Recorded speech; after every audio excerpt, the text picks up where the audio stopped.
এ সময় একটা দুঃখজনক ঘটনা ঘটে গেল। আমি একদিন মিয়া সাহেবের সাথে দেখা করতে পাকিস্তান টাইমসের অফিসে যাই। তখন প্রায় সকাল 11টা।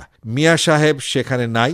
আমি কিছু সময় দেরি করলাম, মিয়া সাহেব আসলেন না। আমার কাজ ছিল শহীদ সাহেবের সাথে, হাইকোর্টে যাব তার সাথে দেখা করতে। যখন আমি বের হয়ে কিছু দূর এসেছি, 3-4 জন লোক আমার কাছে এসে জিজ্ঞাসা করলো আমার বাড়ি কোথায়। আমি বললাম পূর্ব পাকিস্তানে। হঠাৎ একজন আমার হাত আর একজন আমার জামা ধরে বলল, তুম পাকিস্তান কা দুশ্মন হ্যায়।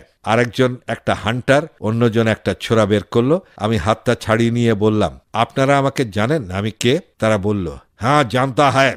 আমি বললাম, কথা শোনেন, কি হয়েছে বলুন, আর যদি লড়তে হয় তবে একজন করে আসুন। একজন আমাকে ঘুষি মারল। আমি হাত দিয়ে ঘুষিটা ফিরালাম। অনেক লোক জমা হয়ে আছে। কয়েকজন ভদ্রলোক আমাকে জিজ্ঞাসা করলো কি হয়েছে। আমি বললাম কিছুই তো জানি না, এদের কাউকেও চিনিও না। আমি পূর্ব বাংলা থেকে এসেছি, পাকিস্তান টাইমস অফিসে এসেছিলাম মিয়া সাহেবের সাথে দেখা করতে। এরা কেন আমাকে মারতে চায় বুঝতে পারলাম না। কয়েকজন ভদ্রলোক ও কয়েকজন ছাত্রও ছিল, তারা ওদের কি যেন বলল, আর একজন ওদের উপর রাগ দেখালো। ওরা সরে পড়ল।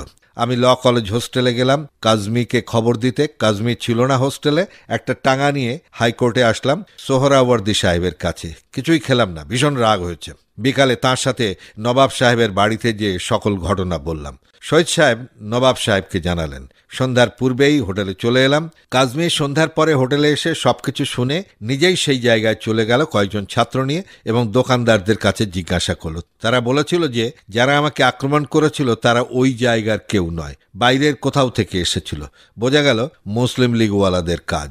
এখানেও গুন্ডা লেলিয়ে দিয়েছে। লুণ্ঠখোর আমাকে বলল, সাবধানে থেকো। আমি এই ঘটনা আর কাউকে বললাম না। নবাব সাহেবকে পাঞ্জাবের বড় বড় সরকারি কর্মচারীরা সম্মান করত। আমার উপর আক্রমণের কথাটা সেখানেও পৌঁছেছিল।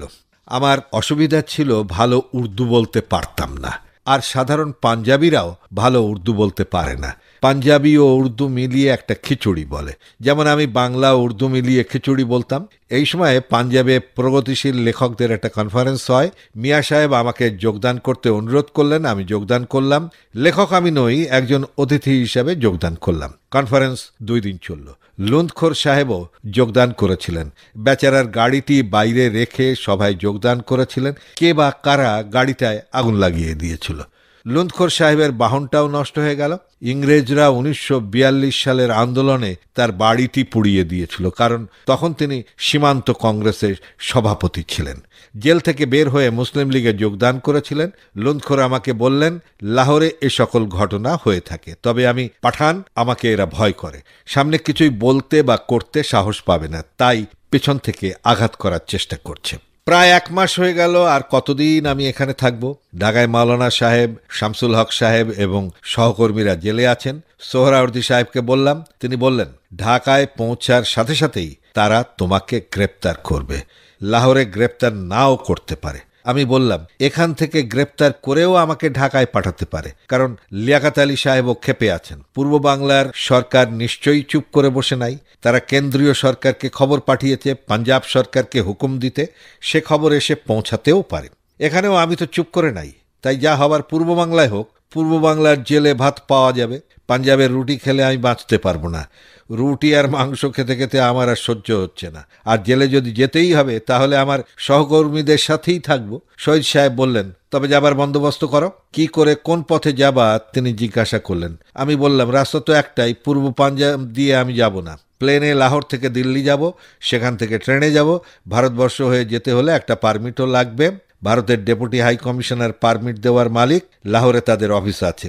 আমি আরো বললাম, মিয়া সাহেবকে বলেছি, তিনি ডেপুটি হাই কমিশনারকে বলে দেবেন, কারণ তাকে তিনি জানেন।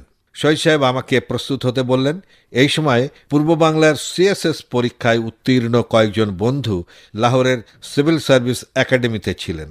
তাদের সাথে দেখা করতে গেলাম। অনেকের সাথে দেখা হলো। একজন সরকারি দলের ছাত্র নেতা ছিলেন। তিনি বাংলা ভাষা আন্দোলনের বিরোধিতা করেছিলেন। আমার সাথে তার পরিচয় ছিল। আমাকে বললেন, আপনি আমার কাছে চা খাবেন, কারণ আমি বুঝতে পেরেছি লাহোরে এসে যে বাংলা ভাষার দাবি আপনারা করেছিলেন তা ঠিক ছিল।